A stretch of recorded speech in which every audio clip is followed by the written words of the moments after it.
Assalamualaikum dan salam sejahtera tuan-tuan dan puan-puan.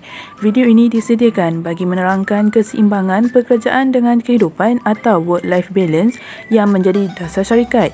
Di akhir video ini, tuan-tuan dan puan-puan dikhendaki menjawab soalan penilaian menggunakan pautan yang dinyatakan di ruangan deskripsi video.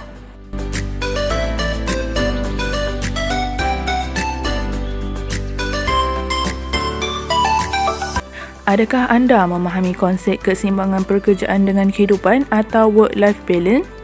Secara konsep, keseimbangan pekerjaan dengan kehidupan ialah satu keadaan pekerja mampu mengatur tugasan kerja dengan kehidupan tanpa menimbulkan apa-apa konflik antara kedua-duanya. Konflik pekerjaan dengan kehidupan umumnya adalah akibat persaingan masa dengan tekanan semasa kerja dan tuntutan kehidupan.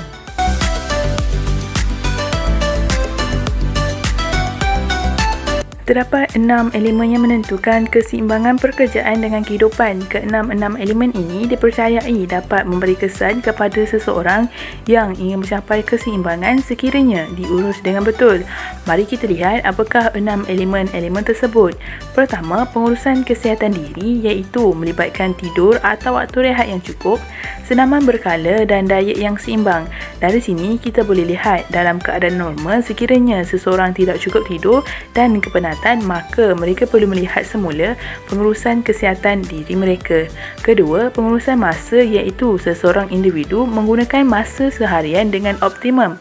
Mereka perlu mengutamakan perkara yang lebih penting daripada keseluruhan perkara yang perlu difokuskan.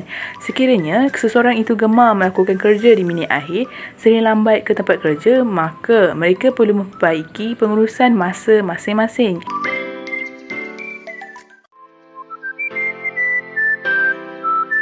Ketiga, pengurusan tekanan iaitu individu perlu mengenal pasti cara mengatasi masalah tekanan masing-masing.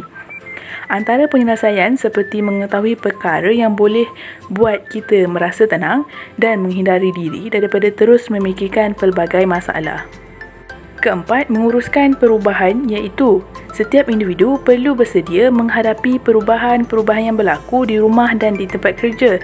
Sekiranya gagal mengatasi masalah ini, mereka sering runsing dan gagal memberi fokus kepada kerja.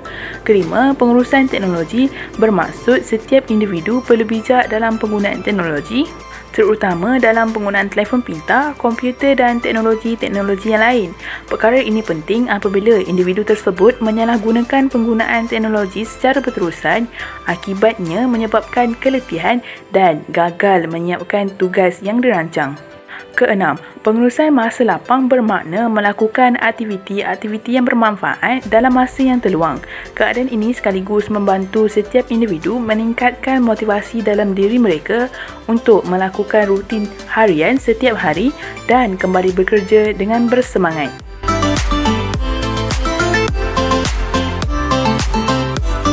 Implementasi keseimbangan pekerjaan dengan kehidupan memerlukan peranan kedua-dua belah pihak iaitu pekerja dan majikan. Antara contoh implementasi adalah pertama, menjadikan jadual kerja yang fleksibel yang mana majikan membenarkan pekerja mereka memilih waktu bekerja yang mereka boleh lakukan.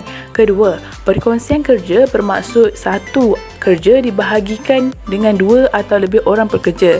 Perkongsian kerja ini membolehkan fleksibiliti kerja dapat dilakukan dengan lancar. Ketiga, pemberian cuti peribadi bagi membolehkan pekerja menyelesaikan tuntutan peribadi mereka. Walau bagaimanapun, diharap pekerja tidak mengambil kesempatan dengan menipu majikan atas pelaksanaan perkara ini. Keempat, mengurangkan bilangan mesyuarat. Bilangan mesyuarat yang terlalu kerap akan menyebabkan pekerja tertekan kerana tugasan yang diberikan akan semakin bertambah dan tugasan sedia ada gagal disiapkan mengikut perancangan. Semoga dengan penerangan ini dapat memberi manfaat kepada tuan-tuan dan puan-puan dalam mengimplementasikan keseimbangan pekerjaan dengan kehidupan. Sekian, terima kasih.